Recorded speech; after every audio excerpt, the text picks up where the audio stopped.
Tensions remain high on the Korean Peninsula after the Democratic People's Republic of Korea attempts another missile test. Hello, I'm Anand Naidu in Washington, D.C., and this is The Heat.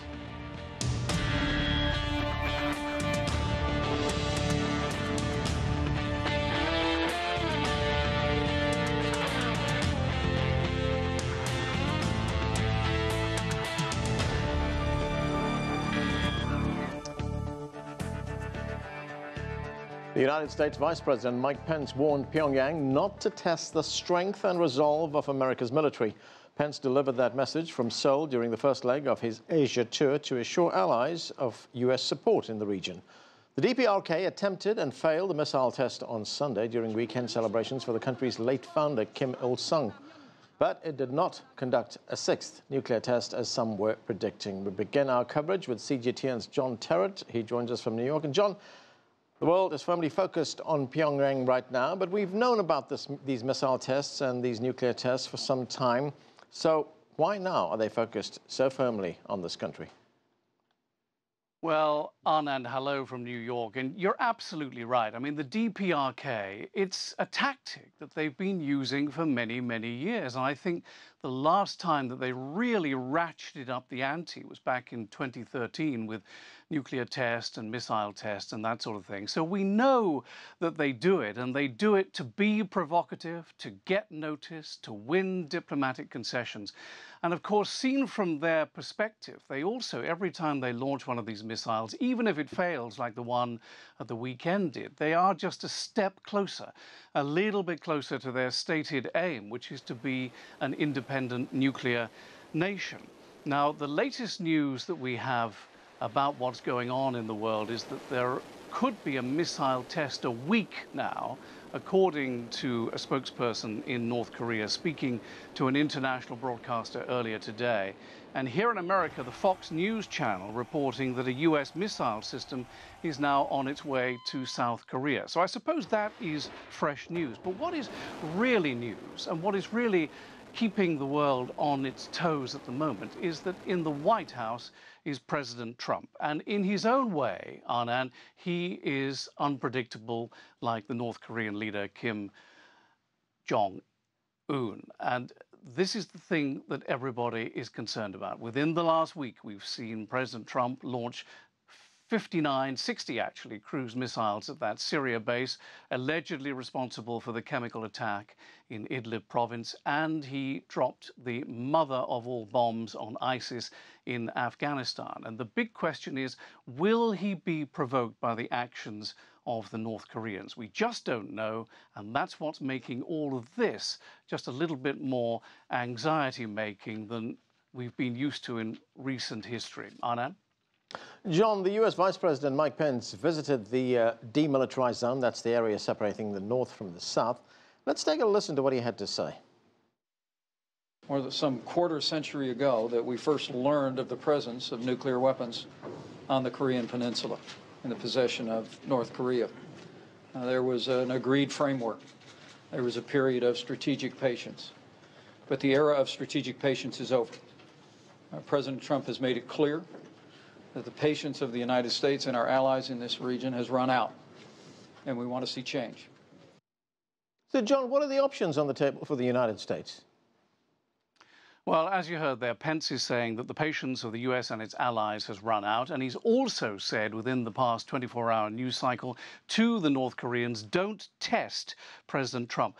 Now, my own opinion is that the DPRK is hedging its bets, that Kim Jong-un is betting that, like President Trump, along with all other American presidents in recent history, will come to the conclusion that any kind of preemptive strike on the DPRK is simply too costly in every way. So let's rule that out for the time being. What else might the United States do? Well, it could impose an oil embargo.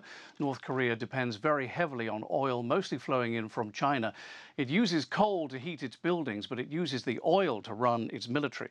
It could also ban the airline, the national flag carrier, from flying to key airports. It could also intercept ships, and it could also interfere with the working of the so-called second-tier banks in China, which are the ones that do business and make money directly with North Korea. And it could do that either alone or with the backing of the United Nations behind me or with the help of China. And I would just draw your attention to 10 years ago, 2007, when the US, acting alone, froze $25 million worth of money owned by the elite in North Korea at a bank based in Macau called the Banco Delta Asia. Now, that really hurt the elite whose money that was in that bank, and it was a way of punishing North Korea without using any kind of weapons. None. John, given all the heated diplomatic rhetoric that we're hearing, how might China help calm things down?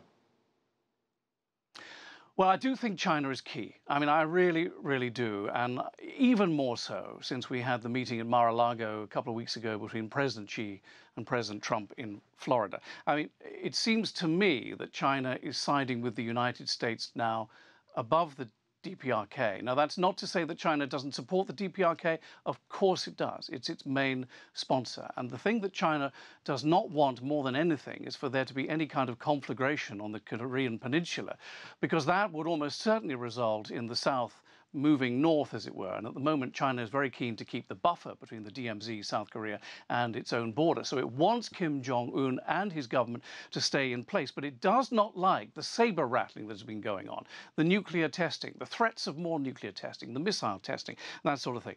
So is China helping in all this or not? The answer is it's too early to say. We simply don't know. There's no real way of knowing.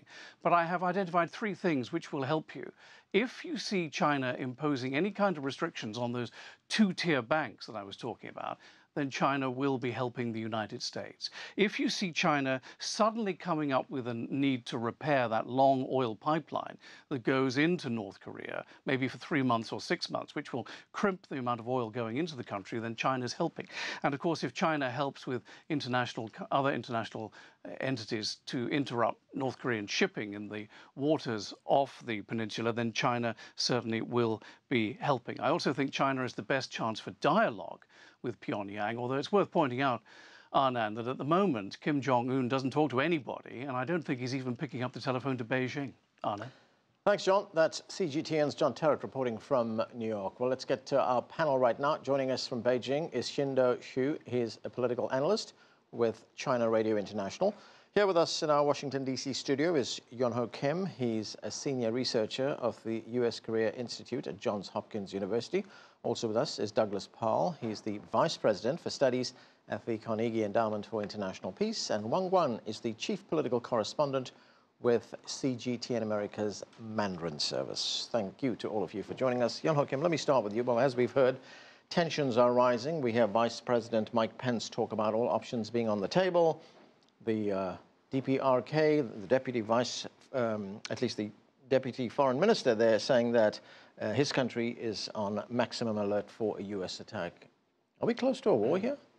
Well, I think the Trump administration is sticking to so-called maximum pressure and engagement that has been reported by the American media last week. We have been seeing so far the maximum pressure part only, and we still don't know when and under what conditions we're going to see the engagement part to be kicked in. But again, I don't think the U.S. is willing to risk any all-out war on the Korean Peninsula, which would lead to devastating consequences. And when you look at the statements that Pyongyang has been issued over the last week, it sounds more defensive than offensive. They were talking about counter actions against the U.S. and defending itself from Washington's provocations. So obviously, they're very alarmed by how serious Trump is about their nuclear development. But again, I think the Pyongyang's basic message is that they're not intimidated by Trump, but obviously they don't want to go to war with the U.S. Dr. Paal, what is your view on this? You know, there's a lot about this episode from March to the present, which we see every year. What's new this year is the Trump administration and their willingness to speak out in ways that previous administration has not been. And I think what we're seeing is an effort by the Trump administration, new in office, with a lot of fairly inexperienced people in this part of the world, thinking they might get to a solution of this problem by putting enough pressure, mostly pressure on China, China to suffer sanctions and trade problems if they don't help, and China to do more to help stem the threat of this increasing North Korean capability, lest the United States make more instability on the peninsula in response to it. So China is trying to manage the problem, manage Washington, keep it from becoming a big problem. And the U.S. is trying to seek a solution for which there probably isn't a happy outcome. That solution that you're talking about, Douglas, what is it? I mean, is the ideal situation that the DPRK give up its entire nuclear arsenal, give up the program completely? If you judge the administration by its words, that's what they're aiming for, and that's what they say in private. This is an effort to get denuclearization. Now, there are big decisions that haven't been made about whether we would accept the current level of nuclear capability and try to freeze that. They're not there yet. They're still looking at dismantlement of the entire enterprise. Now, there may be stages to get there, and there may be talks offered at some point. But right now, we're in the maximum pressure on China. For China to shut the fuel off, as John said, in New York, or to do it as it's already done, which is turn back coal shipments, cease commercial air flights into Pyongyang, and other signs that China can put the screws to North Korea. Qinduo Xu, in Beijing, what is the view as far as the Chinese are concerned? You know, we did have the Chinese Foreign Minister Wang Yi warn at one time, is that if there's any kind of stability in the DPRK, it's going to be chaos on China's doorstep. Well, of course, China is very much concerned about the situation. You know, this is getting more escalating from both sides. Well, China is urging basically both sides to step back a little bit and then seek a peaceful solution. China is applying pressure on the North Korean side. You can see the boats loaded with coal now being turned back from the Chinese port to North Korea, and also China is communicating with the U.S. side. The phone conversation between the two presidents and also the top diplomats. And obviously, China is also probably talking to the North Korean side, trying to persuade them not to continue with a new missile test a couple of days later, probably. So China is still working very hard toward a peaceful solution because China sees no other options to solve this problem right now.